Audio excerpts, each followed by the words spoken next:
You guys get a little fun fact. I'm leaning down for this show.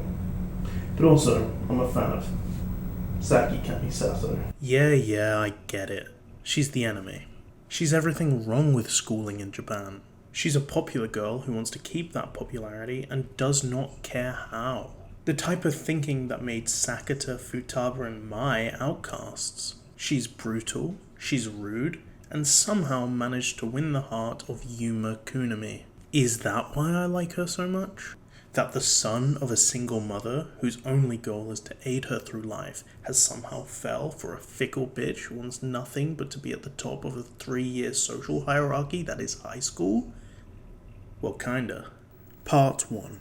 Saki Kamisato serves a purpose in the Rascal Does Not Dream ecosystem. This ecosystem is a wide net, capturing every possible avenue an issue may arise in, and having someone with some access to the solution. She was, at her very best, helpful towards Sakuta in her time at Minagahara. At her very worst, she was an annoyance. At her most malicious, she was ineffective. During the Minagahara era of the story, she served no role other than to build Sakuta's character up through their interactions, and for her to be the social savant to see things his friends wouldn't. And the million comedic scenes involving an action she took that Yuma had to correct. But she continues her role into the university arc, giving Sakuta access to the nurse students and for her to give insight. Having such a diverse net allows each book to not become stale. Futaba is often a part of the system but very quickly stopped outright solving the situation. Mai's unique situation allowed her to be helpful sometimes and the opposite that one time. Saki had more insight in that situation than Mai gave willingly. But this isn't something that makes you a fan. It can make you appreciate a character more because they are part of this huge ecosystem that makes the books work how they do, but that doesn't make you a fan. You know what does? Part 2. A scene. A scene that I can't show you, because that scene does not exist. Rascal Does Not Dream of Dreaming Girl is one of 2 books covered in the movie of the same name. Rascal Does Not Dream of Dreaming Girl is one of the slower paced books in this series, being the highest stakes, having the rawest emotions.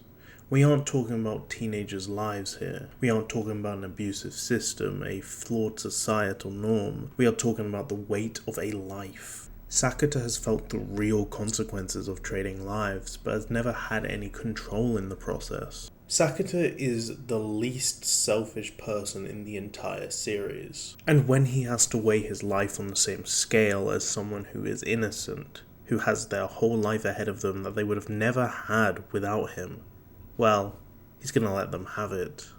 He will give his heart without a second or third thought. The fourth thought, however, was how dealing with your own death affects you. Sakuta Asasagawa gave up.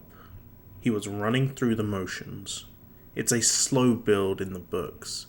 Every single interaction is either him going through the motions with no thoughts, or someone clearly worried about him. And on that list of someones is Sakuta's worst enemy, Saki Kamisato. Part 3. The reason this specific scene is important to me as a Saki fan was that it showed off why Yuma fell in love with her. She's incredibly empathetic. Having a scene where she not only forgives him but helps him was one of immense importance. Not only did it strengthen the idea that throwing his life away on a non-zero chance she dies was a bad idea, but it shows off Saki's best side. There was absolutely no way that Saki could guess that Sakuta was going to die soon, or that he was constantly reweighing the scales to check if he values his life so lowly. At best, she was told about his sister's situation from Yuma, but only if she brought it up first. She saw that he was having a hard time, and put aside her own feelings of dislike to his rude personality, or the value of her own social life, to support him. A character that had, so far, only acted in self-interest, that had been the scorn of 2 main characters, was given a single scene of redemption. Which was like this 5-second scene in the anime that they really skipped over and I'm mad about. Conclusion. Saki has been given a level of care that surpasses any female character in Naruto, and I'd argue any character in Naruto. Her boyfriend's personality gives context to her own, seeing as he isn't fickle. He wouldn't date someone fickle either. Even in her own fickleness, it wasn't about her own social life, hi Saki, instead being about her boyfriend's. And she went out of her way to warn Sakuta about Futaba's OnlyFans page. I would say Twitter, but it's a running joke. That scene. You know, it's a bad running joke, but it's a running joke. Hell, the timing of her own major event is important too. She didn't delete Futaba's phone number, instead she deleted Sakuta's, likely due to his prodding and poking words like in that scene, but possibly because she found out that Sakuta actually had friends now. Obviously, him and Mai was a big major event, and she'd seen him like talking with Koga around school probably. If not, she probably heard about it. Whilst Futaba only had the 2 friends, which, you know, makes sense. She also probably didn't think Futaba was a threat, but that goes against my point. I'm joking, it doesn't actually. It's more to the point, but shut up. It's even possible that Saki's only as sassy to Sakuta as she is in the story because Sakuta's sassy back. You know, which makes sense. Sakuta is a ride or die, you know. Seeing as a whole 2 years later, he's still angry at her, despite, you know. Also, she's a major part of the fact that he was bullied, so yeah, we'll get onto that at some point in the future. I don't know the dates off by heart. And she's likely a nurse out of her own decisions. If any part of Yuma's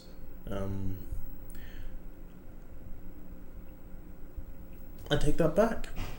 I read on her wiki page that Saki's older sister was a nurse, which I should know, but I haven't read the books in a while, so what I was going to say, it was Saki's own decision to become a nurse, which is likely the case. She really didn't seem like that happy about her own sister, so I doubt she'd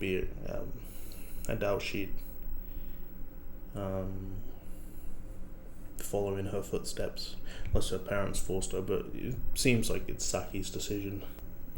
There is an intense empathy within her, obviously, we've seen in the books, but that's just from one scene, and it never I showed you that clip earlier. That is the only remnants of that scene, and that's Sakuta getting up from his chair and going home and getting interrupted on the way back. And she barely gets screen time in the books as well, so like, for a good reason. Like, I can't get into it, but it's too much for this video. It's taken me far too long to do this video. This should have been done in 2 days.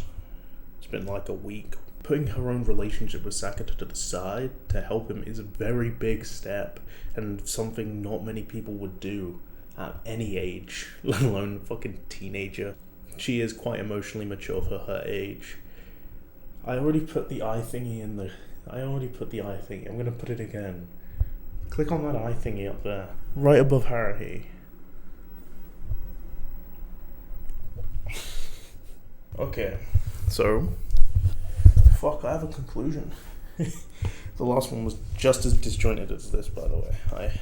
She's also quite entertaining to watch. Anyway, here's my video on Saki Kamisato that none of you asked for.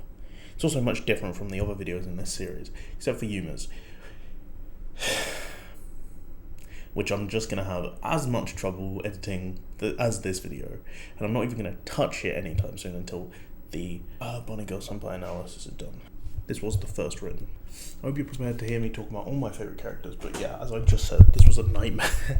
As you can see by how disjointed the last episode was. This is the alternative thumbnail, so if you haven't seen it, I thought I might as well put this on here for you guys. This is the other one. Josh helped me out with this. He told me to put my face in it. So yeah, it actually looks kind of decent looking at it, but I look so fucking depressed. But yeah, this has been fun. It's great to be back, to be honest. It's great to be back. I'm having fun.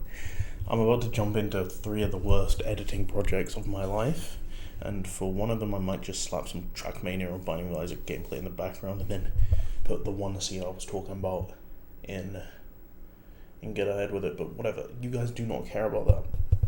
It's a constant on my videos, as I found out from remaking an old video, that I just go on rambling tangents. But yeah, Saki has no screen time. God, it's a nightmare. Like, you can see how many times I've reused the same clips. Obviously, in the last section, I had the clips running there. Yeah, it's great, and I hope you guys enjoyed. I hope you guys don't mind the simpler editing style. Obviously, it's kind of hard to put photos in for a character who has probably like a combined 3 minutes of screen time over 2 seasons. 2 seasons, 3 movies. But yeah, thank you guys so much for watching. I hope you really enjoyed hearing me talk about Saki Kamisato, not that guy, because that's me. Obviously with much cleaner hair. I didn't brush my hair before recording this. It's boiling in here. Anyway, thank you guys so much for watching. I'll see you next week with sneak peek. You're not getting a clip. What the Penlow Mafioso did in 2022. I'll see you then. Thank you guys so much for watching. I'll see you next week. Goodbye.